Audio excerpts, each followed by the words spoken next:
Comment ça va, man?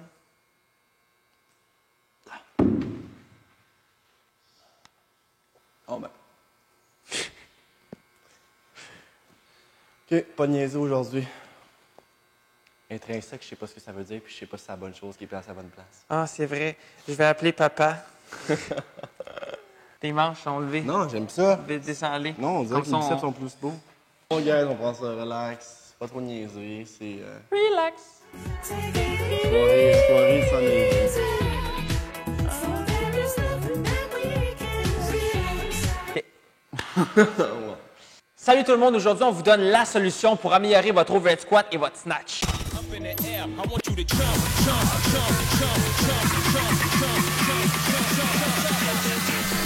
Up in the air, I want you to jump.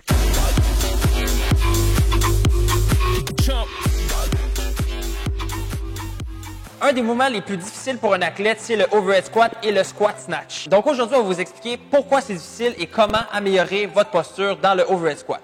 On va commencer par la base. Je vais énumérer les problématiques que je vois les plus courantes lorsqu'on arrive avec un overhead squat. On va commencer par les pieds. Bien souvent, on peut voir un manque de dorsiflexion au niveau de la cheville. On peut voir un manque d'ouverture au niveau des hanches, possibilité du psoas atteint.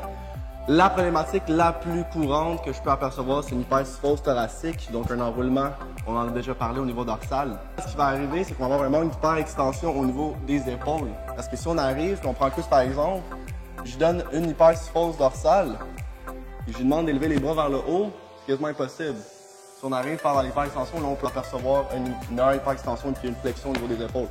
Quand on parle d'une hypersyphose au niveau thoracique, on peut voir un enroulement au niveau des épaules, donc la difficulté d'amener l'épaule en rotation externe. Bien souvent, on vient voir une épaule en rotation interne, ce qui nous amène le corps vers l'avant.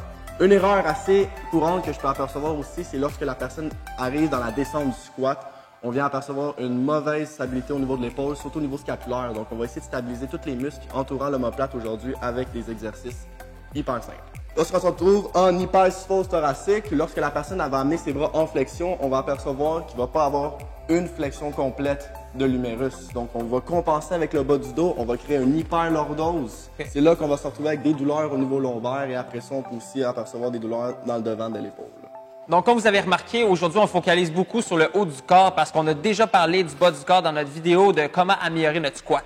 Donc, si vous voyez que le problème ne vient pas nécessairement du haut du corps, vous pouvez vous référer à cette vidéo-là parce que c'est là qu'on va vous montrer comment améliorer votre dorsiflexion, soit la mobilité de la cheville.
On l'a peut-être pas mentionné, mais c'est super important d'activer le corps et garder le dos plat tout le long des exercices pour pas créer une hyperextension au niveau lombaire.